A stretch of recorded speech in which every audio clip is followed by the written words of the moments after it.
Well, I dubbed yesterday's reading as Bad Hair Day Tuesday, and it was not the 28th, it was the 29th, which makes today the 30th of August, 2023. It is hump day, but I really don't care for the word hump.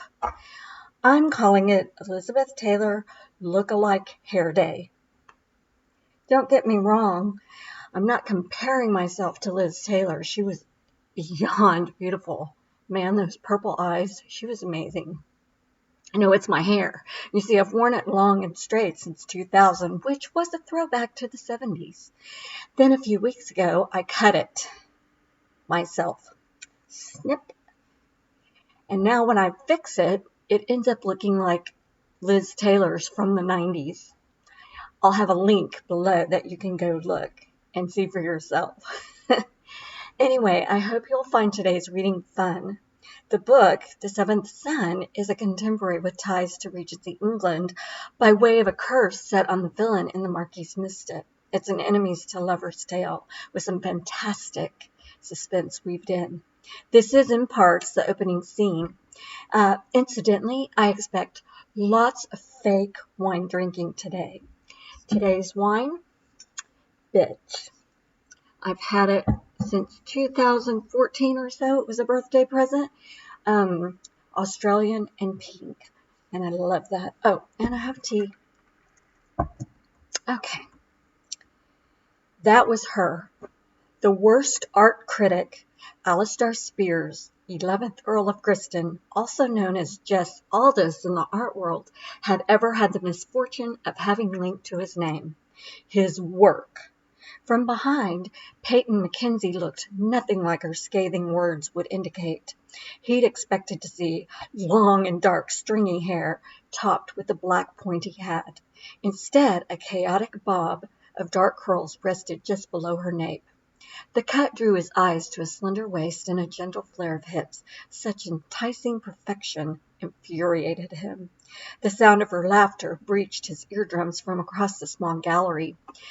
Did it have to sound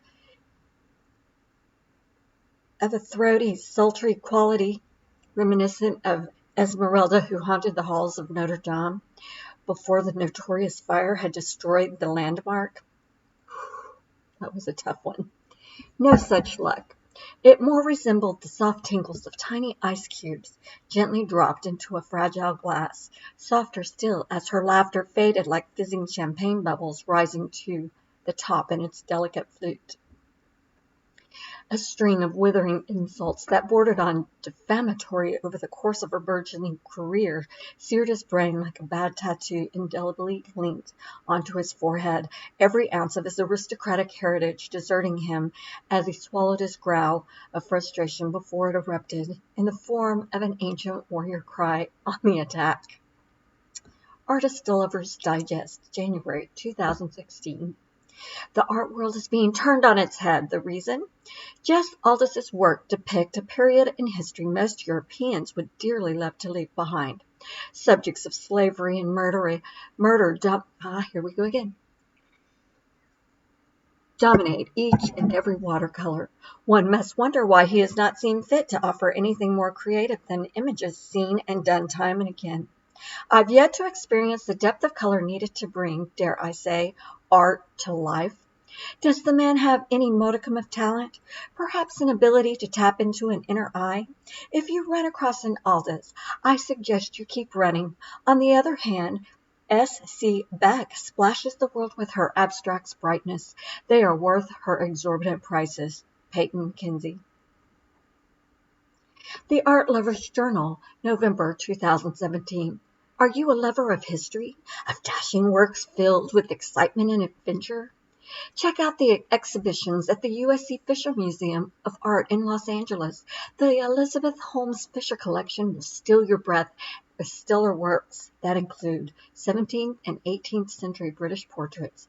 Missing the Flemish masterworks would constitute a crime. Choosing the Armand Hammer collection over Jess Aldous' brooding savagery is sage advice. Aldous' works, here we go again. I may have to open that bottle. Aldous' works are better suited for the underground. When I say underground, I do mean buried beneath the Tower of London, never to see the light of day. Peyton Mackenzie. Oh, there were others, many others, but it was Ms. Mackenzie's last review posted in the Artiste Internationale that had sent the blood surging through his veins in a rage of fury. Artiste Internationale, August 2018. I've often wondered what Jess Aldous eats for breakfast. Such mundane subjects over the years are enough to boggle the mind. Still sadly lacking after 14 years of watercolor as his main medium.